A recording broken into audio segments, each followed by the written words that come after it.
My name is Emma. I was 22 years old when my life changed in a way I could never have imagined. At that time, I was desperate for a good job.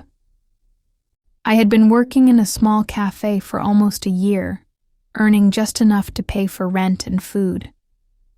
Every day felt the same: early mornings, tired evenings, and an empty wallet. I wanted something better. I wanted stability, and maybe, just maybe, something that could give me a sense of purpose. One rainy afternoon, I sat at the little wooden table in my small apartment, flipping through the local newspaper. Most of the jobs I saw were either too far away or paid less than what I was already making. But then, something caught my eye. It was a short ad, written in simple words. Live-in maid needed for a large home. Must be good with children. Room and food provided. The phone number was printed in bold underneath. I hesitated for a moment, then read the ad again.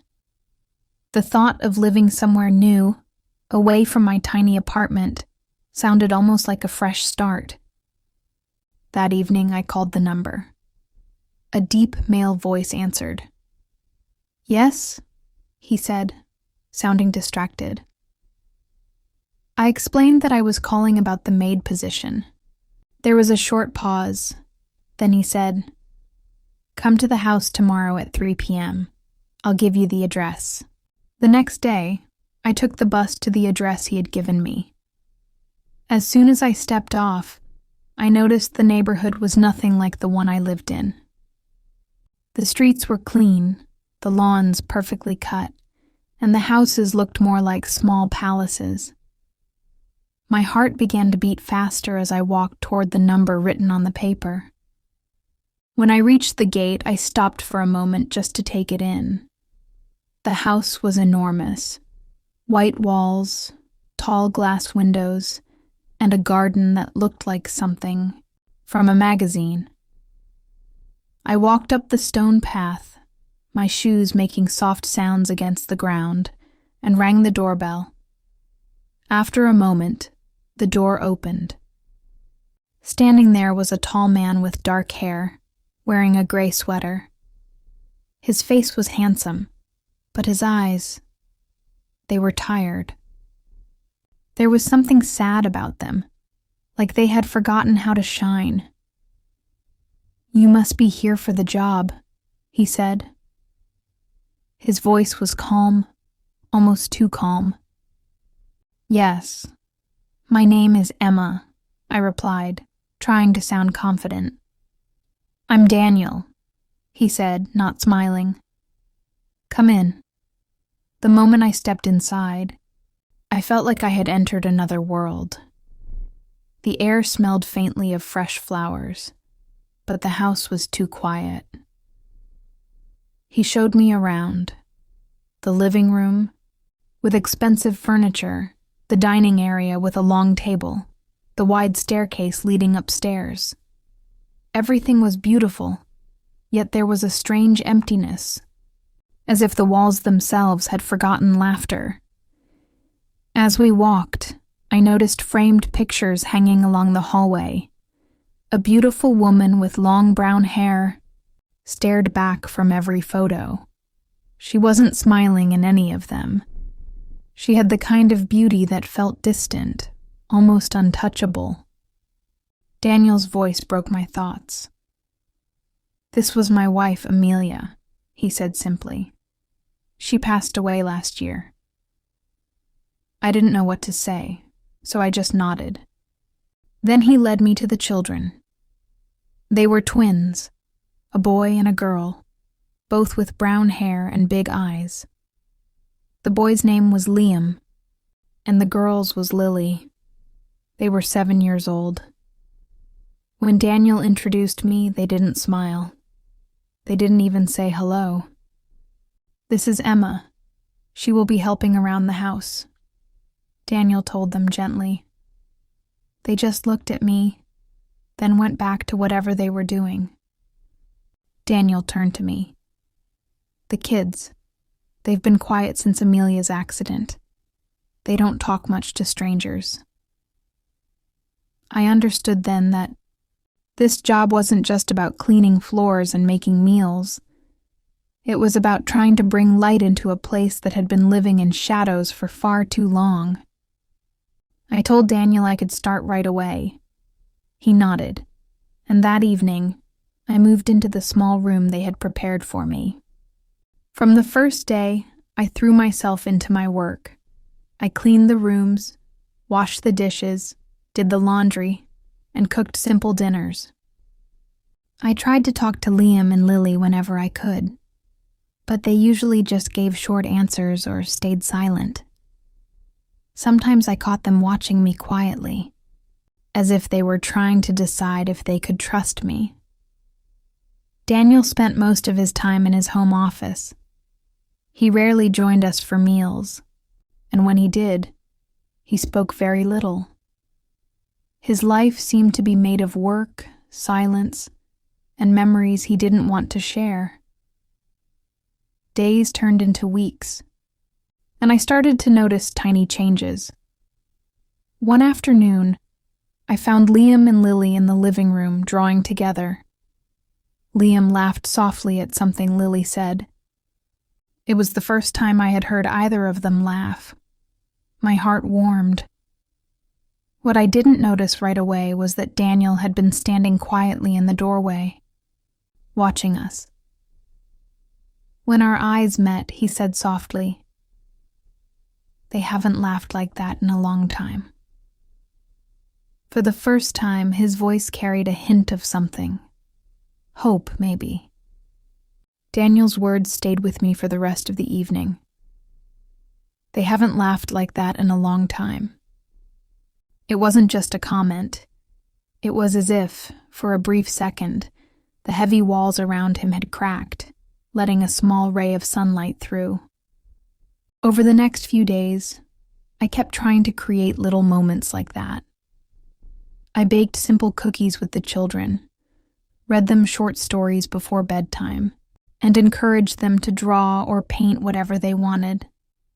Sometimes they still stayed quiet, but I could feel the silence slowly softening.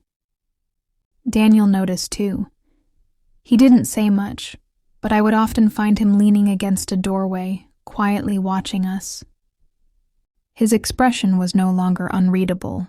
There was something gentler about it now. One Thursday morning, I was in the kitchen making breakfast when the front door opened. A tall woman walked in without knocking. She was dressed in a fitted coat and carried a leather handbag.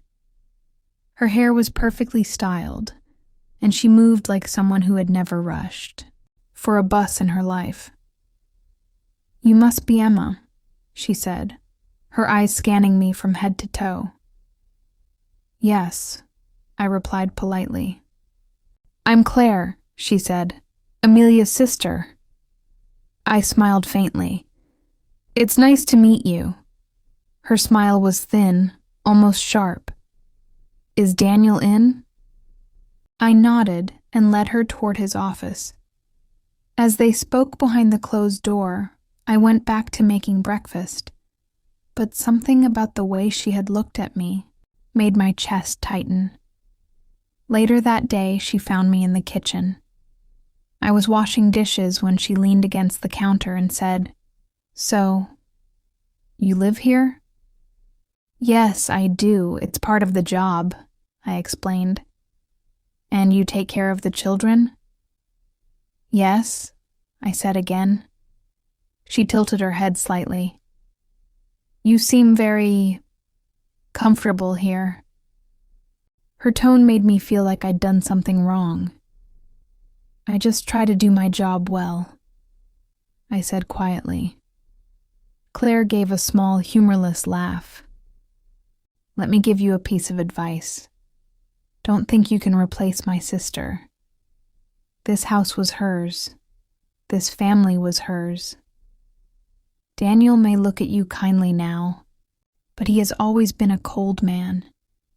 He only cares about his work. He's not capable of love, not the way you think. Her words felt like ice on my skin.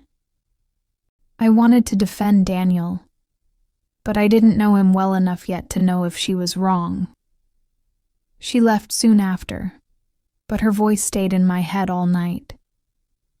The days that followed were strange. I found myself watching Daniel more closely, wondering if Claire's words were true. He was kind, but distant. Warm at moments, then quickly retreating into silence again.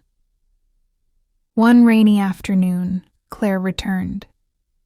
She sat in the living room with Daniel and the children, and I was tidying up nearby when she said loudly, "These kids need a real mother, Daniel, not just a young girl who plays games."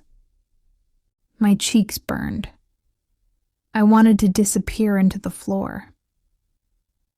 Before I could leave the room, Daniel's voice came, calm but firm. "Emma is very good to my children, Claire. She makes them happy. And that's enough." I froze. He was defending me. When I glanced at him, his eyes met mine for just a second, and there was something there. Something I couldn't name. Claire looked displeased but didn't argue further. She left not long after, her heels clicking sharply against the marble floor. When the door closed, Daniel turned to me. "You're a miracle, Emma," he said softly. Before I could respond, he stepped closer. It was so unexpected that my breath caught. He leaned down, and his lips brushed mine, gentle, warm, and hesitant, as if he was asking a question without words. When he pulled back, we simply looked at each other. My heart was pounding so loudly I was sure he could hear it. The next morning, the front door opened again without a knock. Claire stepped in, eyes sharp. "Where's Daniel?" she asked. He came out of his office, smiling faintly at me before turning to her. She noticed, and her eyes narrowed. "What is going on here?" she demanded. "Claire, please," Daniel began, but she cut him off. "I warned you," she said, turning to me. "I told you not to try to take my sister's place. You're nothing but a gold digger, using a man who's still grieving." The words hit me hard. I felt my throat tighten. "It's not like that," I said quickly, but she just laughed coldly. "You don't belong here, Emma." My eyes stung. I turned to Daniel. "I'm sorry," I whispered. "I'll pack my things." And before he could answer, I hurried upstairs. I sat on the edge of my bed, tears spilling down my face. I had been foolish to think I could be part of their world. Then I heard the door open. Daniel stepped inside, his expression full of worry. "Don't listen to her," he said firmly. "She's right," I whispered. "This is wrong. I'm just the maid." "No," he said, stepping closer. "The only wrong thing was my life before you came. Emma, sit with me." We sat side by side on the bed. He looked into my eyes. Claire was right about one thing. My marriage wasn't happy. Amelia and I were distant long before the accident. I grieved for the life I thought I was supposed to have. But when you came, you brought something back into this house. You brought laughter. You brought warmth. You made me feel alive again. That kiss, it wasn't a mistake. My only mistake was waiting this long to tell you I'm falling in love with you. My tears fell harder, but for a different reason now. His words wrapped around my heart like a blanket. "Please don't leave," he whispered. "Let's build something real. Together." 6 months later, the house was no longer quiet. The air was filled with laughter and voices. My small room became a guest room, and I shared the master bedroom with Daniel. Liam and Lily no longer avoided eye contact. They ran into my arms after school and told me everything about their day. Claire stopped visiting, or maybe she just realized she had no power here anymore. One evening, Daniel took my hand as we sat in the garden. The sun was setting, painting the sky in soft gold and pink. "Are you happy, Emma?" he asked. I looked at him, at our home, at the 2 children playing nearby. "More than I ever dreamed," I said softly. I had arrived at this house as a maid looking for work. Soon, I would be Daniel's wife. Life had not been easy, but sometimes love grows quietly, in the most unexpected places. And sometimes kindness and patience can heal even the deepest wounds.